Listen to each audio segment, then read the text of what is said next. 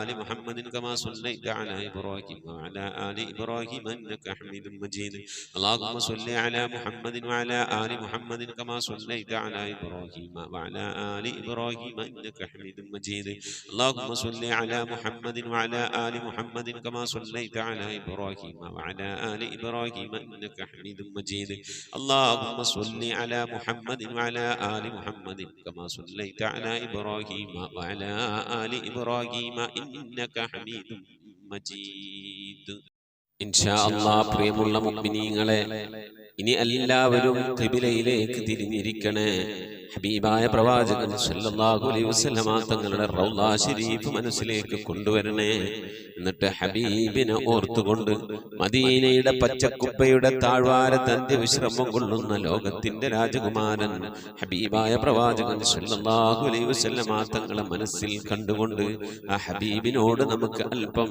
സലാം ചൊല്ലാം ആ സലാം ഞാൻ ചൊല്ലിത്തരാം നിങ്ങൾ ഏറ്റു ചൊല്ലണേ الصلاة والسلام عليك يا سيدي يا رسول الله الصلاة والسلام عليك يا سيدي يا حبيب الله الصلاة والسلام عليك يا سيدي يا خليل الله الصلاة والسلام عليك يا سيدي يا نبي الله الصلاة والسلام عليك يا سيدي يا صفي الله الصلاة والسلام عليك يا سيدي يا سيد المرسلين خذ بيدي നബിയെ എൻ്റെ കൈയൊന്ന് പിടിക്കണേ നബിയെ ഖല്ലത്ത് ഹീലതീ രക്ഷപ്പെടാനുള്ള എൻ്റെ തന്ത്രങ്ങളൊക്കെ കുറവാണ് നബിയെ ഇബാദത്തുകൾ കുറവാണ് നബിയെ എല്ലാം കുറവാണ് നബിയെ അതുകൊണ്ട് എൻ്റെ കൈയൊന്ന് പിടിക്കണേ നബിയെ അതിരിക്കിനി എന്നെ എത്തിക്കണേ നബിയെ മുറാദി എൻ്റെ മുറാദിലേക്ക് അതിരിക്കിനി മുറാദി യാ റസൂലല്ലാഹ് അല്ലാഹുവിൻ്റെ ദൂതനെ എൻ്റെ മുറാദിലേക്ക് എൻ്റെ ഉദ്ദേശത്തിലേക്ക് എൻ്റെ കൈ പിടിച്ചൊന്ന് എത്തിക്കണേ എൻ്റെ മുറാദ് അല്ലാഹുവിനെ കാണലാണ് എൻ്റെ മുറാദ് അല്ലാഹുവിനെ കാണലാണ് ഹബീബിനെ കാണലാണ് സ്വർഗ്ഗലോകത്ത് ഒരുമിച്ച് കൂടലാണ് അതിനുള്ള തന്ത്രങ്ങൾ അതിനുള്ള പ്രവർത്തനങ്ങളൊക്കെ എൻ്റെ കയ്യിൽ കുറവാണ് നബിയെ ആയതുകൊണ്ട് എൻ്റെ കൈയൊന്ന് പിടിച്ച് എന്നൊന്ന് രക്ഷപ്പെടുത്തണേ നബിയേ ചൊല്ലിക്കോണി ഖുദ് ബിയദീ ഖല്ലത്ത് ഹീലതീ അദ്രികിനി മുറാദി യാ റസൂലല്ലാഹ് ഖുദ് ബിയദീ ഖല്ലത്ത് ഹീലതീ أدركني مرادي يا رسول الله خذ بيدي قلت حيلتي അദ്രികിനി മുറാദി യാ റസൂലല്ലാഹ്. അല്ലാഹു നീ സ്വീകരിക്കണേ അല്ലാഹ്, അല്ലാഹു നീ കബൂലാക്കണേ അല്ലാഹ്. ഹബീബിന്റെ പേരിൽ ഞങ്ങൾ ചൊല്ലിയതായ മദ്ഹ് സ്വീകരിക്കണേ അല്ലാഹ്. ഹബീബായ പ്രവാചകന്റെ മേലിൽ ഞങ്ങൾ ചൊല്ലിയ സ്വലാത്ത് സ്വീകരിക്കണേ അല്ലാഹ്. ഹബീബിന്റെ റൗദയിലേക്ക് ഞങ്ങൾ ചൊല്ലിയ സലാമുകൾ അവിടത്തേക്ക് എത്തിച്ചു നൽകണേ അല്ലാഹ്. അല്ലാഹു ഹബീബിന്റെ ശഫാഅത്ത് ലഭിക്കുന്നവരുടെ കൂട്ടത്തിൽ ഞങ്ങളെ ഉൾപ്പെടുത്തണേ അല്ലാഹ്. ഹബീബിന്റെ തൃക്കരങ്ങളിൽ നിന്ന് ഹൗദുൽ കൗസർ വാങ്ങി കുടിക്കാനുള്ള ഭാഗ്യം നൽകുന്നവരുടെ കൂട്ടത്തിൽ ഉൾപ്പെടുത്തണേ അല്ലാഹ്. ഹബീബിന്റെ പേരിൽ ധാരാളം സ്വലാത്ത് ചെല്ലാനുള്ള മനസ്സ് തൗഫീഖ് നൽകണേ അല്ലാഹ്. ഹബീബ് പറഞ്ഞതനുസരിച്ച് ജീവിക്കാൻ അല്ലാഹു നീ തൗഫീഖ് നൽകണേ അല്ലാഹ്. അല്ലാഹുവേ മരിക്കുന്നതിന്റെ മുമ്പ് ഹബീബിനൊന്ന് കാണാനുള്ള ഭാഗ്യം നൽകണേ അല്ലാഹ്. മതിവരോളം ഹബീബിന്റെ റൗദ സന്ദർശിക്കാനുള്ള ഭാഗ്യം നൽകണേ അല്ലാഹ്. അല്ലാഹുവേ റഹ്മാനായ റബ്ബേ, മനസ്സറിഞ്ഞുകൊണ്ട് സലാത്ത് സലാം നബിയുടെ പേരിൽ ചെല്ലുന്നവർക്ക് നൽകുന്ന എല്ലാ ഗുണവും അനുഗ്രഹവും ഞങ്ങൾക്ക് നൽകണേ അല്ലാഹ്. ഞങ്ങൾ ഈ മജ്ലിസിനെ കബൂലാക്കണേ അല്ലാഹ്. ഖത്മ പൂർത്തിയാക്കാനുള്ള തൗഫീഖ് നൽകണേ അല്ലാഹ്. ഞങ്ങളുടെ മുറാദുകളെ ഹസിലാക്കി നൽകണേ അല്ലാഹ്. രോഗങ്ങൾക്ക് ശിഫ നൽകണേ അല്ലാഹ്. ദുആ കൊണ്ട് വസിയ്യത്ത് ചെയ്തവരുടെ മുറാദുകൾ ഹസിലാക്കി നൽകണേ അല്ലാഹ്. പ്രയാസങ്ങൾ വിഷമങ്ങളൊക്കെ നീക്കി റാഹത്തിലാക്കി നൽകണേ അല്ലാഹ്. ആമീൻ ബിറഹ്മതിക യാ അർഹമർ റഹീമീൻ. അസ്സലാമു അലൈക്കും വറഹ്മത്തുള്ളാഹി വബറകാതുഹു. പ്രിയമുള്ള മുഅ്മിനീങ്ങൾ, എന്തൊക്കെയാണ് വിശേഷങ്ങൾ? എല്ലാവർക്കും സുഖം തന്നെയല്ലേ? അല്ലാഹു സുബ്ഹാനഹു തആല ഇഹത്തിലും പരത്തിലും നമുക്കൊക്കെ സുഖവും സന്തോഷമൊക്കെ നൽകി അനുഗ്രഹിക്കട്ടെ. ആമീൻ യാ റബ്ബൽ ആലമീൻ. ദിവസങ്ങളുടെ നേതാവായ വെള്ളിയാഴ്ച ദിവസം പരിശുദ്ധമായ സുബഹി നമസ്കാരം കഴിഞ്ഞ് ഖുർആൻ ഓതി സജദ ഓതി സൂറത്തുൽ കഹ്ഫ് പാരായണം ചെയ്ത് ദിക്ർ ചൊല്ലി സ്വലാത്ത് ചൊല്ലി പടച്ച തമ്പുരാൻ്റെ ദർബാറിലേക്ക് കരങ്ങൾ ഉയർത്തി നാം ദുആ ചെയ്യാൻ പോവുകയാണ്. അല്ലാഹു സുബ്ഹാനഹു തആല നമ്മുടെ സദസ്സുകളും പാരായണങ്ങളും മജ്ലിസുകളും ദിക്റുകളും ഔറാദുകളും ഹദിയകളും സദക്കകളും സൽക്കർമ്മങ്ങളൊക്കെ അല്ലാഹു സ്വീകരിച്ച് ഖബറിലേക്ക് ഉപകരിക്കുന്ന സൽക്കർമ്മമായി അല്ലാഹു കബൂൽ ചെയ്യട്ടെ. ആമീൻ യാ റബ്ബൽ ആലമീൻ. സുബൈറ ആൻഡ് ഫാമിലി കൊല്ലം 28,250 സ്വലാത്ത് ചൊല്ലിയിട്ടുണ്ട്. അല്ലാഹുവിനെ സ്വീകരിക്കണേ അല്ലാഹ്. അർഹമായ പ്രതിഫലം ഹത്തിലും പരത്തിലും നൽകി അനുഗ്രഹിക്കണേ റഹ്മാനെ. കൊച്ചുറാബിയ പുത്തഞ്ചിറ 14,100 സ്വലാത്ത്, ദിക്ർ 9,900, ഇഖ്ലാസ് 1,400 ഓതിയിട്ടുണ്ട്. അല്ലാഹുവിനെ സ്വീകരിക്കണേ അല്ലാഹ്. അർഹമായ പ്രതിഫലം ഹത്തിലും പരത്തിലും നൽകി അനുഗ്രഹിക്കണേ റഹ്മാനെ. അല്ലാഹുവേ, ഞാൻ ഈ പേര് വായിക്കുന്ന ഓരോ ഉമ്മമാരും ഉപ്പമാരും ചൊല്ലിയ ദിക്റുകളും സ്വലാത്തുകളും അതുപോലെ പേര് വായിക്കാതെ തന്നെ ഇതിൽ ഈ മജ്ലിസിൽ പങ്കെടുക്കുന്നവർ പലവരും ദിക്റും സ്വലാത്തൊക്കെ ചൊല്ലിയവരാണ്. എല്ലാവരും എന്തുദ്ദേശം വെച്ചുകൊണ്ടാണ് ചൊല്ലിയത് നിനക്കറിയാമല്ലോ റഹ്മാനൊക്കെ നീ സ്വീകരിക്കണേ അല്ലാഹ്, കബൂലാക്കണേ അല്ലാഹ്. ഖബറിലേക്ക് ഉപകരിക്കുന്ന സൽക്കർമ്മമായി നീ സ്വീകരിക്കണേ റഹ്മാനെ. സഫിയ ഹസൻ മൂവാറ്റുപുഴ 3000 സ്വലാത്ത് ചൊല്ലിയിട്ടുണ്ട്. അല്ലാഹു നീ കബൂലാക്കണേ അല്ലാഹ്. ഇരു വീട്ടിലും നീ ഖൈറ് പ്രദാനം ചെയ്യണേ അല്ലാഹ്. ബിയ്യാത്ത് വടകര 7000 സ്വലാത്ത് ചൊല്ലിയിട്ടുണ്ട്. മനസ്സിലെ വിഷമങ്ങൾ മാറാൻ, റാഹത്താകാൻ, മകളുടെ ഭർത്താവിൻ്റെ ദേഷ്യവും പരിക്കൻ സ്വഭാവമൊക്കെ മാറാൻ പ്രത്യേകം ദുആ വസിയത്ത് ചെയ്തിട്ടുണ്ട്. ആദ്യമൊക്കെ നല്ല സ്വഭാവമായിരുന്നു, ഇപ്പോൾ ഒരു പരിക്കൻ സ്വഭാവമായിട്ടുണ്ട് മരുമകൻ്റെ എന്നാണ് പറയുന്നത്. അല്ലാഹുവേ നീ സലാമത്ത് നൽകണേ അല്ലാഹ്. ചൊല്ലിയ സ്വലാത്തൊക്കെ കബൂലാക്കണേ അല്ലാഹ്. അതിൻ്റെയൊക്കെ ബർക്കത്ത് കൊണ്ട് റബ്ബേ ആ പ്രിയപ്പെട്ട വിയാത്തുമ്മ വടകരയുടെ മാനസികമായ വിഷമങ്ങളൊക്കെ മാറ്റി മനസ്സിന് നല്ല സന്തോഷവും റാഹത്തൊക്കെ നൽകണേ റബ്ബേ. മകളുടെ കുടുംബജീവിതം സന്തോഷത്തിനും വാഹത്തിലൊക്കെ ആക്കി കൊടുക്കണേ റഹ്മാനെ. റൈഹാനത്ത് കോട്ടക്കൽ 1000 സ്വലാത്ത് ചൊല്ലി അല്ലാഹ് സ്വീകരിക്കണേ അല്ലാഹ്. അർഹമായ പ്രതിഫലത്തിലും പരത്തിലും നൽകി അനുഗ്രഹിക്കണേ റബ്ബേ. ഖദീജ ഒടക്കാലി 14,000 സ്വലാത്തും 4,200 ദിക്റും ചൊല്ലിയിട്ട് അല്ലാഹുവിനെ സ്വീകരിക്കണേ അല്ലാഹ്. അർഹമായ പ്രതിഫലത്തിലും പരത്തിലും നൽകി അനുഗ്രഹിക്കണേ റഹ്മാനെ. ഐഷമ്മ കോടങ്ങാട് സ്വലാത്ത് 47,000 ചൊല്ലിയിട്ട് അല്ലാഹു സ്വീകരിക്കണേ അല്ലാഹ്. അർഹമായ പ്രതിഫലത്തിലും പരത്തിലും നൽകി അനുഗ്രഹിക്കണേ റഹ്മാനെ. ഖൈറുന്നിസ്വാ ആലം ചോട് എനിക്കും ആങ്ങളക്കും ഈ പറയപ്പെട്ട സഹോദരിക്ക് വേണ്ടി എല്ലാവരും ദ്വാരക്കണം. ആ പ്രിയപ്പെട്ട സഹോദരിക്കും അതിൻ്റെ ആങ്ങൾക്കും ക്യാൻസർ രോഗമാണ്. ആങ്ങൾക്ക് അല്പം ക്യാൻസർ രോഗം കൂടുതലാണ്. അതിൻ്റെ പുറമെ ഖൈറുന്നിസയുടെ മകന് മഞ്ഞപ്പിത്തം കൂടുതലാണ്, ഇപ്പോൾ കുറഞ്ഞിട്ടുണ്ട്. രോഗം കൊണ്ട് പ്രയാസപ്പെടുന്ന ഒരു കുടുംബമാണ്. അല്ലാഹുവിന് ശിഫ നൽകണേ അല്ലാഹ്. ആഫിയത്തുള്ള ദീർഘായുസ് നൽകണേ അല്ലാഹ്. അവരുടെ പ്രയാസങ്ങൾ വിഷമങ്ങളൊക്കെ നീക്കി കൊടുക്കണേ അല്ലാഹ്. മുറാദ് ഹാസിലാക്കി കൊടുക്കണേ അല്ലാഹ്. പ്രയാസങ്ങൾ വിഷമങ്ങൾ നീ സന്തോഷത്തിലാക്കി കൊടുക്കണേ റഹ്മാനെ. ഫാത്തിമ ബീവി കൊല്ലം, അവരും അവരുടെ സുഹൃത്തുക്കളും കുടുംബാദികളൊക്കെ കൂടി 34,000 സ്വലാത്ത് ചൊല്ലിയിട്ടുള്ള അള്ളാഹു സ്വീകരിക്കണേ. അള്ളാഹ് അർഹമായ പ്രതിഫലത്തിലും പരത്തിലും നൽകി അനുഗ്രഹിക്കണേ റഹ്മാനെ. സുലൈഖ ബീവി പൂവച്ചാൽ, അള്ളാഹു നീ കബൂലാക്കണേ റബ്ബേ. അവർ അതി അയച്ചിട്ടുണ്ടോ നീ സ്വീകരിക്കണേ. അള്ളാഹ് അർഹമായ പ്രതിഫലത്തിലും പരത്തിലും നൽകി അനുഗ്രഹിക്കണേ റഹ്മാനെ. അതിനൊക്കെ മിസ്ലി സവാബിനെ മരണപ്പെട്ടുപോയവരുടെയൊക്കെ ഹലറത്തിലേക്ക് എത്തിച്ചു കൊടുക്കണേ റബ്ബേ. സാമ്പത്തിക ഉറവിട മേഖലയിലൊക്കെ ബർക്കത്ത് നൽകണേ അള്ളാഹ് റഹ്മാനായ റബ്ബേ. ഇരു ലോക വിജയികളെ അവരെയും ഞങ്ങളെ ഉൾപ്പെടുത്തണേ. സുലൈഖ പുളിക്കൽ എൻ്റെ സ്റ്റുഡൻ്റാണ്. കുടുംബത്തിൽ നിന്ന് മരിച്ചുപോയ എല്ലാവർക്കും വേണ്ടി പ്രത്യേകം ദുആവസിയത്തൊക്കെ ചെയ്തിട്ടുണ്ട്. ഖത്തം ഓതിയിട്ടുണ്ട്, 1000 സ്വലാത്ത് ചൊല്ലിയിട്ടുണ്ട്, 1000 സ്വലാത്തുൽ ഫാത്തിഹ ചൊല്ലിയിട്ടുണ്ട്. അള്ളാഹുവിനെ സ്വീകരിക്കണേ. അല്ലാ അർഹമായ പ്രതിഫലം ഇഹത്തിൽ പരത്തിൽ നൽകണേ. അല്ലാ ഓതിയ ഖത്തത്തിൽ എന്തെങ്കിലും പാകപ്പഴങ്ങളൊക്കെ വന്നവർ വിട്ടുപുറത്ത് മാപ്പാക്കണേ. അല്ലാ അതൊക്കെ ഖബറിലേക്ക് ഉപകരിക്കുന്ന സൽക്കർമ്മമായി നീ കബൂലാക്കണേ. അല്ലാ അള്ളാഹുവെ പരിശുദ്ധമായ ഖുർആനുമായി കൂടുതൽ ബന്ധപ്പെടാനും ധാരാളം ദിക്ർ സ്വലാത്തൊക്കെ ഓതാനും ധാരാളം ഖത്തമൊക്കെ തീർക്കാൻ നീ തൗഫീഖ് നൽകണേ റഹ്മാനെ. അസ്മാ മലപ്പുറം 1000 സ്വലാത്ത് ചൊല്ലിയിട്ടുണ്ട്, 1000 ദിക്ർ ചൊല്ലിയിട്ടുണ്ട്. പ്രത്യേകം മരണപ്പെട്ടു പോയവർക്കൊക്കെ വേണ്ടി ദുആവസിയത്ത് ചെയ്തിന് അള്ളാഹുവെ നീ സ്വീകരിക്കണേ റബ്ബേ. മരിച്ചവർക്കൊക്കെ മഗ്ഫിറത്ത് നൽകണേ. അല്ലാ ഖബറൊക്കെ നീ വിശാലമാക്കി കൊടുക്കണേ റഹ്മാനെ. അതുപോലെ മകന് ഹൈറായ ജോലി ശരിയാകാൻ വേണ്ടി ദുആവസിയത്ത് ചെയ്തിന്. വിസിറ്റിങ്ങിന് പോയതാണ്, അള്ളാഹു ഹൈറായ ജോലി നൽകണേ. അല്ലാ മഈശത്തിൻ്റെ വഴികൾ നീ തുറന്നു കൊടുക്കണേ റഹ്മാനെ. അതുപോലെ അവരുടെ മകളുടെ മാനസിക പ്രയാസങ്ങളൊക്കെ മാറിക്കിട്ടാൻ ദുആവസിയത്ത് ചെയ്തിട്ടുണ്ട് അള്ളാഹുവെ. ഇവിടെ ഓതിയ പരിശുദ്ധമായ ഖുർആനുകളുടെ സൂറത്തുകളുടെ ദിക്ർ സ്വലാത്തുകളൊക്കെ ബർക്കത്ത് കൊണ്ട് ദുആ കൊണ്ട് വസിയത്ത് ചെയ്ത് എൻ്റെ പ്രിയപ്പെട്ട ഉപ്പമാർ, ഉമ്മമാർ, സഹോദരന്മാർ അവരുടെ മാനസിക പ്രയാസങ്ങൾ, ജീവിതത്തിലെ സങ്കടങ്ങൾ, വിഷമങ്ങൾ, ബുദ്ധിമുട്ടൊക്കെ മാറ്റി നീ റാഹത്തിലാക്കണേ. അല്ലാ ഖൈറിലാക്കി കൊടുക്കണേ. അല്ലാ റംല അലിയാരി ചെറുവട്ടൂർ 48,208 സ്വലാത്തും 36,400 ദിക്റും ചൊല്ലിയിട്ടുണ്ട്. അവരുടെ വാട്സപ്പ് കൂട്ടായ്മയിലുള്ള ഏതാനും കുടുംബാംഗങ്ങൾ കൂടിയിട്ടാണ് ചൊല്ലിയിട്ടുള്ളത്. അള്ളാഹു നീ സ്വീകരിക്കണേ. അല്ലാ അർഹമായ പ്രതിഫലം നൽകണേ. അല്ലാ ആരൊക്കെയാണ് ഈ സ്വലാത്തിലും ദിക്റിലും പങ്കെടുത്തത് അള്ളാഹു അതൊക്കെ നീ കബൂലാക്കണേ. അല്ലാ അവരുടെ ഉദ്ദേശങ്ങൾ നിറവേറ്റി രോഗങ്ങൾക്ക് ശിഫ നൽകി പ്രയാസങ്ങൾ വിഷമങ്ങളൊക്കെ കരകയറ്റി ഖൈറിലും റാഹത്തിനും വിജയത്തിനും സന്തോഷത്തിലാക്കണേ. അല്ലാ ഇതിനൊക്കെ നിയന്ത്രിച്ചു കൊണ്ടിരിക്കുന്ന റംല അലിയാർ ചെറുവട്ടൂർ റബ്ബെ അവരുടെ മുറാദുകളെ ഹാസിലാക്കി കൊടുക്കണേ. അല്ലാ അവരുടെ രോഗങ്ങൾക്ക് ശിഫ നൽകണേ. അല്ലാ മരുന്ന് കൂടാതെ റാഹത്തായി സുന്ദരമായി കിടന്ന് ഉറങ്ങാനുള്ളൊരവസ്ഥയിലേക്ക് എത്തിക്കണേ. അല്ലാ റാഹത്തായി സ്ഥലവും വീടും അള്ളാഹു അവർക്ക് എത്തിക്കണേ. അല്ലാ അവരുടെ പ്രയാസങ്ങൾ വിഷമങ്ങളൊക്കെ നീ ഖൈറിലാക്കി കൊടുക്കണേ റഹ്മാനെ. ആമീൻ. അതുപോലെ നമ്മുടെ നബീസ കിഴക്കഞ്ചേരി സ്വലാത്ത് 10,000 ദിക്ർ 3,000 ചൊല്ലിയിട്ടുണ്ട്.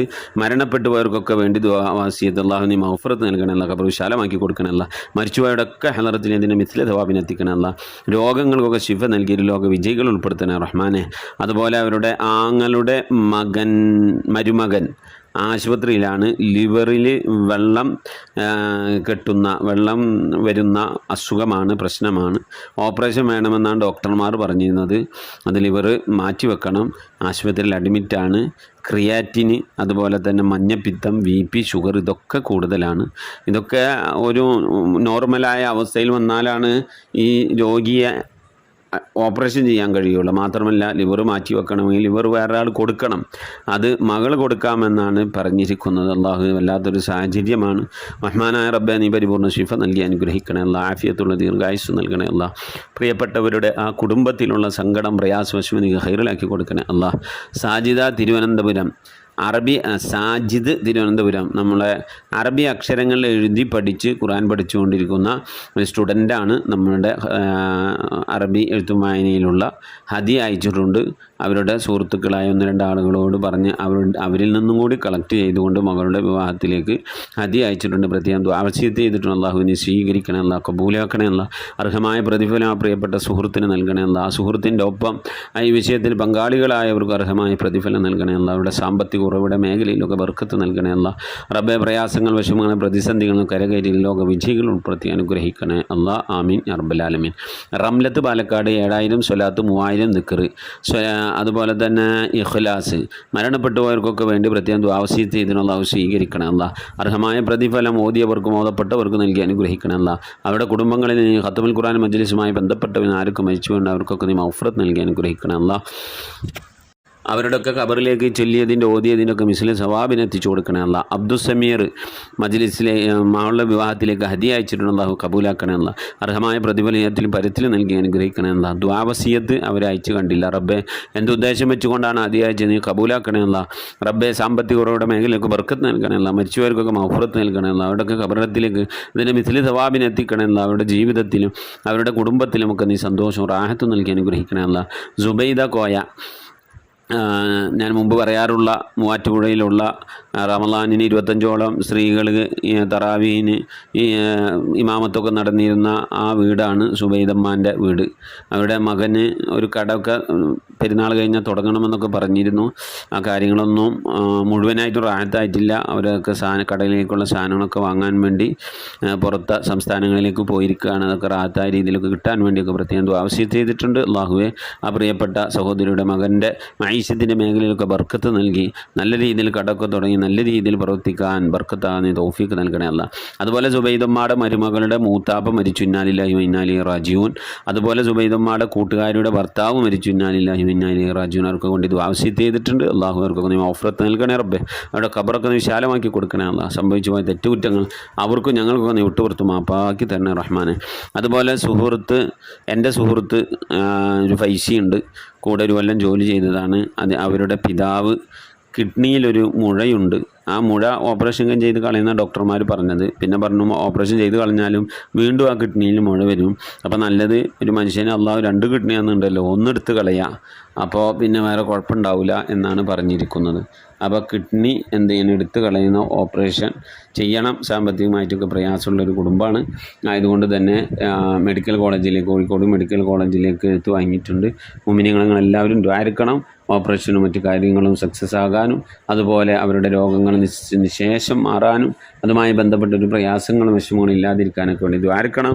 അല്ലാഹു സുബ്ഹാനഹു വ തആല ലോക വിജയികളിൽ നമ്മളെല്ലാവരെയും ഉൾപ്പെടുത്തി അനുഗ്രഹിക്കട്ടെ.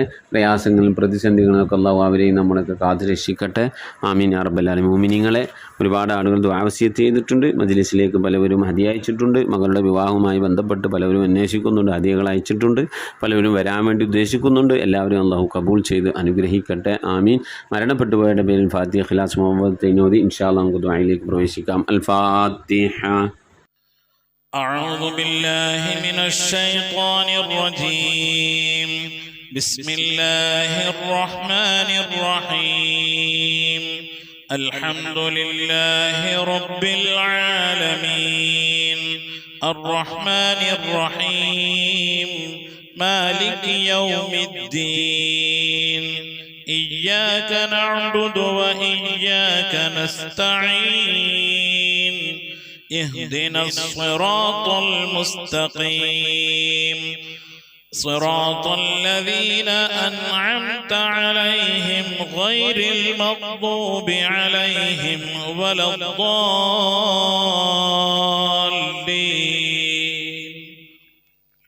آمين. بسم الله الرحمن الرحيم. قل هو الله أحد الله الصمد لم يلد ولم يولد ولم يكن له كفوا أحد. بسم الله الرحمن الرحيم. قل هو الله أحد الله الصمد لم يلد ولم يولد ولم يكن له كفوا أحد. بسم الله الرحمن الرحيم. قل هو الله أحد الله الصمد لم يلد ولم يولد ولم يكن له كفوا أحد. بسم الله الرحمن الرحيم. قل أعوذ برب الفلق من شر ما خلق ومن شر غاسق إذا وقب ومن شر النفاثات في العقد ومن شر حاسد إذا حسد. بسم الله الرحمن الرحيم. قل أعوذ برب الناس ملك الناس إله الناس من شر الوسواس الخناس الذي يوسوس في صدور الناس من الجنة والناس. صدق الله صدق الله صدق الله العلي العظيم. آمين آمين. الحمد لله رب العالمين. اللهم صل على سيدنا محمد وعلى آل سيدنا محمد. محمد اللهم صل على سيدنا محمد الفاتح لما أغلق والخاتم لما سبق ناصر الحق بالحق والهادي إلى صراطك المستقيم وعلى آله حق قدره ومقداره العظيم. لا إله إلا الله الموجود بكل زمان، لا إله إلا الله المعروف بكل إحسان، لا إله إلا الله المعبود بكل مكان، لا إله إلا الله المذكور بكل لسان، لا إله إلا الله كل يوم هو في شأن، لا إله إلا الله الأمان الأمان من زوال الإيمان من شر الشيطان ومن ظلم السلطان يا قديم الإحسان يا غفور يا غفار برحمتك يا أرحم الراحمين. പടച്ചവനെ ലോകരക്ഷിതാവേ അർഹമുറാഹിമായ അല്ലാഹ്, ഞങ്ങൾ ഓതിയതായ പരിശുദ്ധമായ ഖുർആൻ ശരീഫിനെ നീ സ്വീകരിക്കണേ അല്ലാഹ്. റബ്ബേ, ഞങ്ങൾ ചൊല്ലിയതായ സ്വലാത്തുകളെ ദിക്റുകളെ നീ സ്വീകരിക്കണേ അല്ലാഹ്. റഹ്മാനായ റബ്ബേ, ഞങ്ങൾ ഓതിയതായ അസ്മാഉൽ ഹുസ്ന നീ സ്വീകരിക്കണേ അല്ലാഹ്. ഹബീബിന്റെ മദ്ഹ് ചൊല്ലിയത് നീ ഖബൂലാക്കണേ അല്ലാഹ്. ഹബീബിന്റെ മേൽ ഞങ്ങൾ സലാം പറഞ്ഞത് നീ സ്വീകരിക്കണേ അല്ലാഹ്.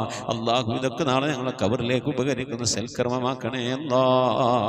റബ്ബേ, വെള്ളിയാഴ്ച ദിവസം റബ്ബേ സുബ്ഹി നമസ്കാരത്തിന് ശേഷം നിന്റെ പരിശുദ്ധമായ കലാം നിവർത്തി വെച്ച് ഖുർആൻ ഓതി അൽ കഹ്ഫ് സൂറത്ത് ഓതി അല്ലാഹുവേ ദിക്ർ ചൊല്ലി സ്വലാത്ത് ചൊല്ലി നിന്റെ ഹബീബിന്റെ മദ്ഹ് പറഞ്ഞ് നിന്റെ ദർബാറിലേക്ക് കരങ്ങൾ ഉയർത്തുന്നു അല്ലാഹ്.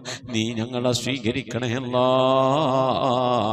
സംഭവിച്ചു പോയ സർവ്വാപരാധങ്ങൾ ഞങ്ങൾക്ക് നീ വിട്ടുപുറത്ത് മാപ്പാക്കി തരണേ അല്ലാഹ്. ഞങ്ങളിവിടെ ചൊല്ലിയതിൻ്റെ ഓതിയതിൻ്റെ ഒരുമിച്ച് ഓടിയതിൻ്റെ കമിത്തിന് സവാബിന് ഹബീബായ പ്രവാചകൻ മുത്ത് മുഹമ്മദ് മുസ്തഫ സല്ലല്ലാഹു അലൈഹി വസല്ലം തങ്ങളെ ഹദ്റത്തിലേക്ക് എത്തിക്കണേ അല്ലാഹ്. അവിടുത്തെ ശഫാഅത്ത് ലഭിക്കുന്നവരുടെ കൂട്ടത്തിൽ ഈ ഭാവികളായി ഞങ്ങളെ നീ ഉൾപ്പെടുത്തണേ അല്ലാഹ്. എല്ലാ അമ്പിയാക്കളും മുർസലീങ്ങൾ അവരുടെ അനുചരന്മാരുടെ ഹദ്റത്തിലേക്ക് എത്തിക്കണേ അല്ലാഹ്. അസ്ഹാബുൽ ബദരീങ്ങൾ ഉഹദീങ്ങൾ ഖദ്ദഖീങ്ങൾ എല്ലാ സഹാബത്തെ കിറാമിന്റെ ഹദ്റത്തിലേക്കും എത്തിക്കണേ അല്ലാഹ്.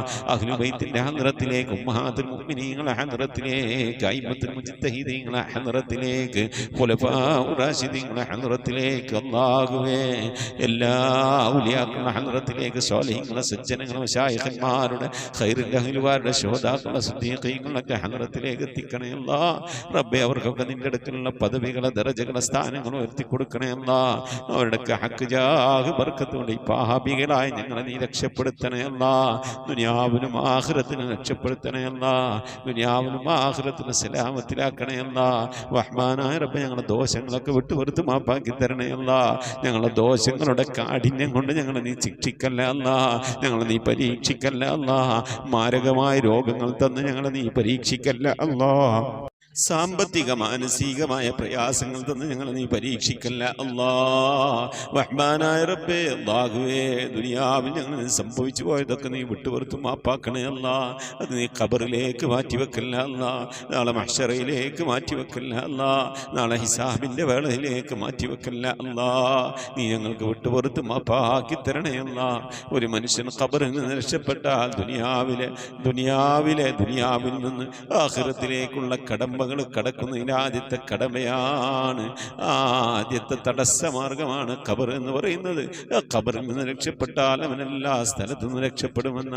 അതുകൊണ്ട് റബ്ബേ, ഞങ്ങളെ ഖബറിൽ നിന്ന് രക്ഷപ്പെടുത്തണേ അല്ലാഹു. ഞങ്ങളോട് ചൊല്ലിയതിൻ്റെ ഓതിയതിൻ്റെ ഒരുമിച്ച് കൂടിയതിൻ്റെ ഒക്കെ മിഥില സവാബിന് ഞങ്ങളുടെ മരണപ്പെട്ടു പോയി ഉമ്മയുടെ ഹദ്റത്തിലേക്ക്, ഉപ്പയുടെ ഹദ്റത്തിലേക്ക്, ഭാര്യയുടെ ഹദ്റത്തിലേക്ക്, ഭർത്താവിൻ്റെ ഹദ്റത്തിലേക്ക്, സന്താനങ്ങളുടെ ഹദ്റത്തിലേക്ക്, പേരമക്കളുടെ ഹദ്റത്തിലേക്ക്, വല്യപ്പമാരുടെ വല്യമ്മമാരുടെ ഹദ്റത്തിലേക്ക്, റഹ്മാനായ റബ്ബേ, സഹോദരി സഹോദരന്മാരുടെ ഹദ്റത്തിലേക്ക് ഞങ്ങളുമായി അങ്ങനെ ബന്ധപ്പെട്ട പലവരും മരിച്ചു പോയിരിക്കുന്നു അല്ലാഹ്. ഉമ്മ വഴിക്ക്, ഉപ്പ വഴിക്ക്, കൂട്ടുകുടുംബാദിൽ നിന്ന്, ബന്ധുമിത്രാദിൽ നിന്ന് പലവരും മരണപ്പെട്ടു പോയിട്ടുണ്ട് അല്ലാഹ്. അവരുടെയൊക്കെ ഹദ്റത്തിലേക്ക് നിന്റെ മിഥില സവാബിന് എത്തിക്കണേ അല്ലാഹ്. അവരൊക്കെ ഓർത്തുകൊണ്ട് ഞങ്ങൾ ഈ വെള്ളിയാഴ്ച ദിവസം ഒരുമിച്ച് കൂടി ചൊല്ലിയതിൻ്റെ ഓതിയതിൻ്റെ ഒക്കെ മിഥില സവാബ് കണ്ടുകൊണ്ട് അവർക്ക് വേണ്ടി ദുആ ചെയ്ത് അവരുടെ ഖബറിലേക്ക് ഹദിയാക്കും. അതിൻ്റെ ഒക്കെ പ്രതിഫലം ഖബറിലേക്ക് എത്തുമ്പോൾ ഈ പ്രതിഫലമൊക്കെ കണ്ടുകൊണ്ട് ആ പ്രിയപ്പെട്ടവർക്ക് സന്തോഷിക്കാനുള്ള തൗഫീഖ് നൽകണേ അല്ലാഹ്. നാളെ ഞങ്ങളുടെയും ഖബറിലേക്കുള്ള സന്തോഷമാക്കണേ അല്ലാഹ്. ഞങ്ങളെ ചൊല്ലിയതിന് ഒരുമിച്ച് കൂട്ടിയതിനൊക്കെ റഹ്മാനായ റബ്ബേ, നിന്റെ മഹദ് കൊണ്ട് അല്ലാഹ് ഞങ്ങളിൽ നിന്ന് മരണപ്പെട്ടു പോയതിൻ്റെ ഖബർ നീ സന്തോഷത്തിലാക്കി കൊടുക്കണേ അല്ലാഹ്. കണ്ണെത്താ ദൂരത്തേക്ക് ഖബർ നീ വിശാലമാക്കി കൊടുക്കണേ അല്ലാഹ്. എന്തെങ്കിലും വിധ പ്രയാസങ്ങൾ വിഷമങ്ങൾ ഖബറിൽ അനുഭവിക്കുന്നുവെങ്കിൽ പ്രിയപ്പെട്ടവർക്ക് നീ സലാമത്ത് നൽകണേ അല്ലാഹ്. നിന്റെ കൃപയുടെ കാരുണ്യത്തിൻ്റെ വിട്ടുവീഴ്ചയുടെ അങ്ങയുടെ മഗ്ഫിറത്തിന്റെ കവാടങ്ങൾ അവരുടെ കബറിടത്തിലേക്ക് തുറന്നു കൊടുത്തുകൊണ്ട് അവിടെ നീ സന്തോഷത്തിലാക്കണേ റഹ്മാനായ റബ്ബേ അല്ലാഹുവേ ഈ മഹത്തായ മജ്ലിസിൽ ദുആ കൊണ്ട് വസിയത്ത് ചെയ്തിട്ടുള്ള എൻ്റെ പ്രിയപ്പെട്ട ഉപ്പമാർ ഉമ്മമാർ സഹോദരി സഹോദരന്മാർ എല്ലാവരെയും മുറാദുകൾ ഹാസിലാക്കണേ സങ്കടങ്ങൾ പ്രയാസങ്ങൾ വിഷമങ്ങൾ ബുദ്ധിമുട്ടുകൾ മശക്കത്തുകളൊക്കെ നീക്കി കൊടുക്കണേ രോഗശമനത്തിനായി ദുആ വസിയത്ത് ചെയ്തവരുണ്ട് റബ്ബേ നീ ശിഫാ നൽകണേ പലതരത്തിലുള്ള അസുഖം കൊണ്ട് പ്രയാസപ്പെടുന്നവരുണ്ട് മാനസിക രോഗങ്ങൾ കൊണ്ട് വിഷമിക്കുന്നവരുണ്ട് ശാരീരിക രോഗങ്ങൾ കൊണ്ട് പ്രയാസപ്പെടുന്നവരുണ്ട് സാമ്പത്തിക പ്രതിസന്ധികൾ കൊണ്ട് ബുദ്ധിമുട്ടുന്നവരുണ്ട് എല്ലാ പ്രയാസങ്ങളും പ്രതിസന്ധികളും ഞങ്ങൾ നീ കാക്കണേ ഓപ്പറേറ്റീവ് ചെയ്യേണ്ട രോഗം കൊണ്ട് പ്രയാസപ്പെടുന്നവരുണ്ട് റഹ്മാനായ റബ്ബേ വാർദ്ധക്യ സഹജമായ രോഗം കൊണ്ട് വിഷമിക്കുന്നവരുണ്ട് ആശുപത്രിയിൽ അഡ്മിറ്റായ രോഗികളുണ്ട് ആശുപത്രികളിൽ നിന്ന് മടക്കിയ രോഗികളുണ്ട് അല്ലാഹു എല്ലാവർക്കും ശിഫ നൽകുന്നവനെയാണല്ല അല്ലാഹ് രോഗങ്ങൾക്ക് നീ ശിഫ നൽകണേ ആഫിയത്തുള്ള ദീർഘായുസ് നൽകി അനുഗ്രഹിക്കണേ റഹ്മാനായ റബ്ബേ ക്യാൻസർ ട്യൂമർ പോലത്തെ രോഗങ്ങൾ പകർച്ചവ്യാധികളൊക്കെ കാക്കണേ ക്യാൻസർ ബാധിച്ച് പ്രയാസപ്പെടുന്നവരുണ്ട് റബ്ബേ പലവരും വസിയത്ത് ചെയ്തിട്ടുണ്ട് അത്തരത്തിലുള്ള രോഗാണുക്കളിൽ നിന്നൊക്കെ ഞങ്ങളെ നീ കാക്കണേ തൈറോയിഡ് കൊണ്ട് പ്രയാസപ്പെടുന്നവരുണ്ട് റബ്ബേ വയറ്റിൽ മുഴ കൊണ്ട് പ്രയാസപ്പെടുന്നവരുണ്ട് ശരീരത്തിന് ഉദപാന തടിപ്പ് കൊണ്ട് പ്രയാസപ്പെടുന്നവരുണ്ട് ബേജാറിലാണ് റബ്ബേ ഞങ്ങളിൽ പലവരും പ്രയാസത്തിലാണ് വിഷമത്തിലാണ് ക്യാൻസർ എന്ന മഹാമാരിയെ തൊട്ട് കാക്കണേ ഞങ്ങളറിയാതെ ഞങ്ങളുടെ ശരീരത്തിലെങ്ങാനും അത്തരത്തിലുള്ള രോഗങ്ങളുണ്ടെങ്കിൽ എല്ലാം അറിയുന്ന റബ്ബേ ഞങ്ങൾ അറിയുന്നതിന് മുമ്പ് അതിന് നീ ശിഫാ നൽകി അനുഗ്രഹിക്കണേ റഹ്മാനായ റബ്ബേ അല്ലാഹുവേ ദിക്ർ ചൊല്ലിയവരുണ്ട് സ്വലാത്ത് ചൊല്ലിയവരുണ്ട് ഖുർആൻ ഓതിയവരുണ്ട് ഖതം ഓതുന്നവരുണ്ട് റഹ്മാനായ റബ്ബേ മജ്ലിസിലേക്ക് ഹദിയ അയച്ചു തന്നവരുണ്ട് എല്ലാവരെയും നീ കബൂലാക്കണേ നീ സ്വീകരിക്കണേ ഖുർആന്റെ അഹലുകാരെ ഞങ്ങളെ നീ ഉൾപ്പെടുത്തണേ റഹ്മാനായ റബ്ബേ ഖുർആൻ നെഞ്ചോട് ചേർത്ത് പിടിക്കാൻ നീ തൗഫീഖ് നൽകണേ ദുആ കൊണ്ട് വസിയത്ത് ചെയ്ത പ്രിയപ്പെട്ട എല്ലാവരെയും നീ കബൂലാക്കണേ ഈ മജ്ലിസിന്റെ ലിങ്കുകൾ മറ്റുള്ളവരിലേക്ക് അയച്ചു കൊടുത്തുകൊണ്ട് പരിശുദ്ധ ഖുർആന്റെ തീരത്തേക്ക് ആളുകളെ ക്ഷണിക്കുന്നവരുണ്ട് റബ്ബേ അതുപോലെ ഓരോ ആഴ്ചയും ദിക്റുകൾ ചൊല്ലി സ്വലാത്തുകൾ ചൊല്ലി എണ്ണി രേഖപ്പെടുത്തി വെച്ചുകൊണ്ട് വെള്ളിയാഴ്ചത്തെ മജ്ലിസിൽ ദുആ ചെയ്യാൻ വേണ്ടി വ്യാഴാഴ്ച ഇശാ ആകുമ്പോഴേക്കും വാട്സപ്പിലൂടെ അയച്ചുകൊണ്ട് ദുആ വസിയത്ത് ചെയ്യുന്ന എൻ്റെ പ്രിയപ്പെട്ട ഉപ്പമാർ ഉമ്മമാർ വല്ലിപ്പമാർ വല്യമ്മമാർ സഹോദരി സഹോദരന്മാർ എല്ലാവരെയും നീ കബൂലാക്കണേ റഹ്മാനായ റബ്ബേ ദുആ കൊണ്ട് വസിയത്ത് ചെയ്ത എൻ്റെ പ്രിയപ്പെട്ടവർ പലവരും കടം കൊണ്ട് വിഷമിക്കുന്നവരാണ് നീ സലാമത്ത് നൽകണേ മക്കളില്ലാതെ സങ്കടപ്പെടുന്നവരുടെ സ്വാലിഹ്യങ്ങളായ മക്കളെ നൽകണേ മക്കളുടെ വിവാഹം നടക്കാതെ വിഷമിച്ചിരിക്കുന്നവരുടെ ഖൈറായണകളെ നൽകണേ റഹ്മാനായ റബ്ബേ വിവാഹം ഉറപ്പിച്ച മക്കളൊക്കെ ഉണ്ട് നല്ല നിലക്ക് കെട്ടിച്ചേക്കാനുള്ള തൗഫീഖ് നൽകണേ അതിനുള്ള സാമ്പത്തിക അഭിവൃദ്ധി നൽകണേ റബ്ബേ ഞങ്ങളെ മഈശത്തിന്റെ മേഖലയിലൊക്കെ ബർക്കത്ത് നൽകണേ ഞങ്ങളുടെ ജോലികളിൽ ബിസിനസ്സുകൾ കച്ചവടങ്ങളിലൊക്കെ നീ ബർക്കത്ത് നൽകണേ ബർക്കത്തുള്ള സമ്പത്ത് നൽകണേ ധാരാളം സദഖ കൊടുക്കാനും സക്കാത്തൊക്കെ കൊടുക്കാനും ഉതകുന്ന രീതിയിൽ സാമ്പത്തിക അഭിവൃദ്ധിയും അതൊക്കെ ചെയ്യാനുള്ള മനസ്സും തൗഫീഖൊക്കെ ഞങ്ങൾക്ക് നൽകണേ റഹ്മാനായ റബ്ബേ വാടക വീട്ടിൽ താമസിക്കുന്നവരുണ്ട് സ്വന്തമായി മണ്ണില്ലാത്തവരുണ്ട് സ്വന്തമായി വീടില്ലാത്തവരുണ്ട് അല്ലാഹു ഇതൊന്നും നിനക്കൊരു പ്രശ്നമല്ലല്ല വീടില്ലാത്തവർക്ക് വീട് നൽകണേ വീട് പണി തുടങ്ങി വെച്ചവർക്ക് പൂർത്തിയാക്കി കൊടുക്കണേ ജോലിയില്ലാതെ പ്രയാസപ്പെടുന്നവരുടെ വിദേശത്തും സ്വദേശത്തും ഉണ്ട് വിസ കിട്ടാതെ അക്കാമ കിട്ടാതെ ലൈസൻസ് കിട്ടാതെ ഒക്കെ പ്രയാസപ്പെടുന്നവർ അല്ലാഹുവേ നീ സലാമത്തിലാക്കണേ ശത്രുതകളിൽ നിന്ന് സിഹ്റുമാരണങ്ങളിൽ നിന്ന് ശൈത്വാനിയത്തിന്റെ ജിന്നിഫിരീത്ത് റുഹാനിയത്തിന്റെ ഉപദ്രവങ്ങളിൽ നിന്നൊക്കെ കാക്കണേ മഖ്ബൂലും മബ്റൂറുമായ ഹജ്ജും ഉംറയും മർദിയായ സിയാറത്തൊക്കെ ചെയ്യാനുള്ള തൗഫീഖ് നൽകണേ ഹജ്ജ് ചെയ്യാതെ ഉംറ ചെയ്യാതെ പുന്നാര ഹബീബിന്റെ റൗള സിയാറത്ത് ചെയ്യാതെ ദുനിയാവിൽ നിന്ന് വിട പറയേണ്ട ഒരവസ്ഥയിലേക്ക് ഞങ്ങളെ നീ എത്തിക്കല്ല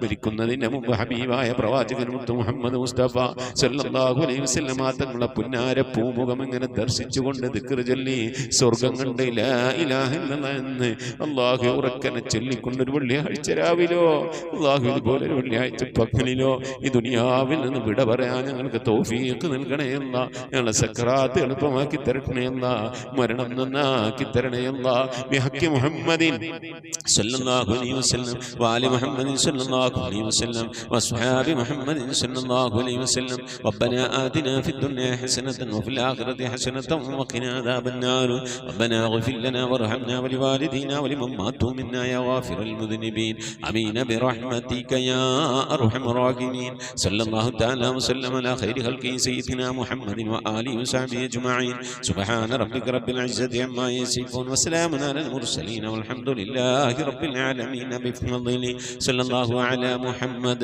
صلى الله عليه وسلم صلى الله على محمد صلى الله عليه وسلم اللهم صل على محمد يا رب صل عليه وسلم وصل على جميع الأنبياء المرسلين والحمد لله رب العالمين آمين تقبل الله മുഅ്മിനീങ്ങളെ അടുത്ത വ്യാഴാഴ്ച ആകുമ്പോഴേക്കും പരമാവധി ദിക്ർ സലാത്തുകളൊക്കെ ചൊല്ലി എഴുതി രേഖപ്പെടുത്തി വെക്കണം ഇൻഷാ അല്ലാഹ്.